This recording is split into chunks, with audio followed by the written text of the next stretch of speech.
What is the best way to get gems in Ultimate Tower Defense? Today I'm going to be going through every method to get gems in the entire game. Firstly, we have the Robux store. We go to bundles, black market even. So we scroll down, you see there's Robux here.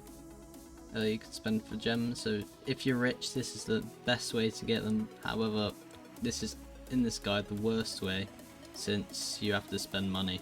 Next, we're going to go on to the Infinity Castle. So we can see here, if you get top 1, you get 3,000, top 3, you get 1,500, top 10, 1,000, top 50, 500. This is like only if you're good, you can do that. But if you go into the map drops, there's a 5% chance to drop 15 gems. So that's fairly low chance, but you can keep doing this until you can't do the Infinity Castle levels anymore. The next method is one of the best methods in the game. It's through trading. So with trading, you can sell limited units or units with merchant. Mostly merchant units aren't like high demand. So if we go to limited, you can see I've got my Celestial Emery here. She has a high demand, so she's very expensive, worth a lot. So other units like her can be sold for a lot. We go to the dungeons.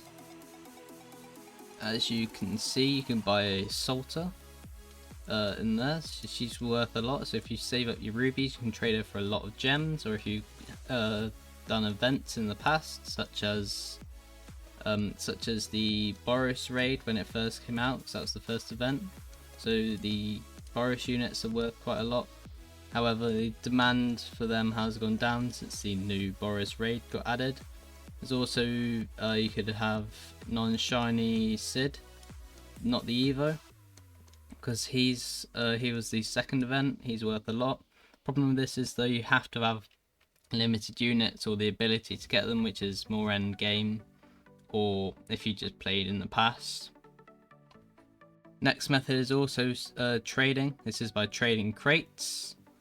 But the problem with trading crates is there's low demand, and it's difficult to get the crates that people want, because no one really wants any of the crates from the maps, such as this crate, or like the most worth crate is probably the Ghoul crate, because you can get aroma from it. But the crate worth the most that's obtainable at the minute is the crate from the Sun Jin Woo raid. I'll show you now. As you can see, you can get the solo crate. You can sell that for not too many gems, but they're difficult to get and not many people want them. However, the demand for them might be up now since we've got the Shinify, and you can get Shiny Egress now, so he's pretty good now. Downside to this is that just really difficult. It takes a lot of time to find people that actually want crates, because barely any people want them. You can check the UTD Discord. If people want them, you put up posts. You go into the party finder, get trading area, see if anyone's looking for anything, or you could make a server yourself saying selling certain crates. Another trading method in the game is by trading artifacts, such as this 5-star one I've got here. It's perfect demon arms. It gives really good stats and it's high demand. If I go into the trading thing, see people selling perfect 4-star artifacts, and people are trading gems 4 of 5-star artifacts, so there's high demand for them. Problem with this is that they're difficult to craft. You need a lot of rubies, and there's only a small chance of them giving you the 5-star perfects.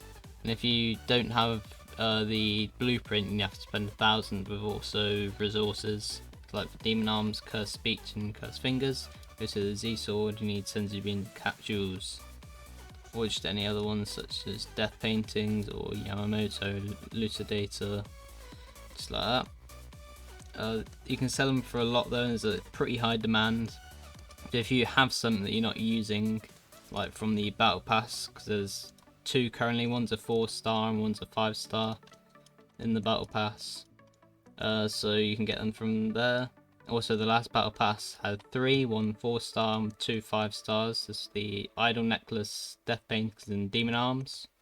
So they're all really powerful. However, you might want to keep them for yourself, for your own units, because they're really good. That's why I'm using them all on my units right now.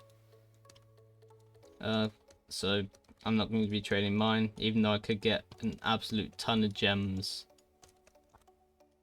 This next method is one of the best methods, since it gives you high amount of gems and it's pretty easy to do because you can just do it while playing. This is the daily quests. So if you go to daily quests here, you can see I've got 3 going right now, just to kill enemies. So you can just do this through doing matches. You can see it gives me overall roughly 75-ish gems, slightly more, about 80, 90-ish. Also gets you rerolls and pass XP. You can also get artifact rerolls, so it's pretty good for that.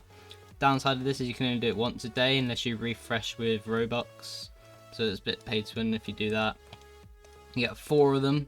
If you get fishing ones, then they're not really worth doing because they take a long time, so you might as well just do Infinity Castle. That's pretty much it for this one. The next method is by doing bounties. This method gets you a lot more than dailies. You only get 3 of them, and they're easy-ish to do unless they're dungeons, because dungeons take a really long time. As you can see here, I've got floor 8 and floor 10, so I'd have to grind all the way from floor 1 to floor 8 to even be able to get a chance. And if it didn't spawn between these, I'd have to reset my dungeons and redo it. So that takes a long time, so you might as well do Infinity Castle to grind for that, or to try to do trading. Good side to this is though it gets you a lot of battle pass XP, and it also gives you an absolute ton of gems. So if you can see here, if I'm just going to do these two slightly in a minute, so this gets me 255 gems just from doing these 2 maps like a few times. That's a crazy amount of gems. That would get me to over 1,000. I've only been doing this for like 2 days saving gems. That's pretty much it for the methods, but however, today in the UTD game announcements, Sloth mentioned that they're going to be adding a new time chamber. So if I go to the time chamber here, this is it. If you go in there, it's like from when UTD was like old and like 20,000 gold was like crazy amount. So that can get you like 100 gold now or something if you upgrade it to max, something really bad. But now gold's not really worth anything because the banner units are nothing compared to evos or like raid units or event units, so no one really wants them. So Sloth might add, and the rest of the UTD developers might add it to being gems instead, which would be pretty good, but there's no confirmed information about that I know of. That's pretty much it for that. Thank you for watching.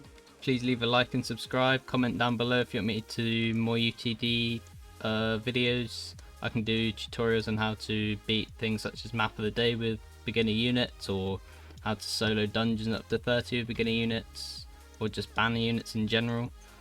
Thank you. Thanks for watching.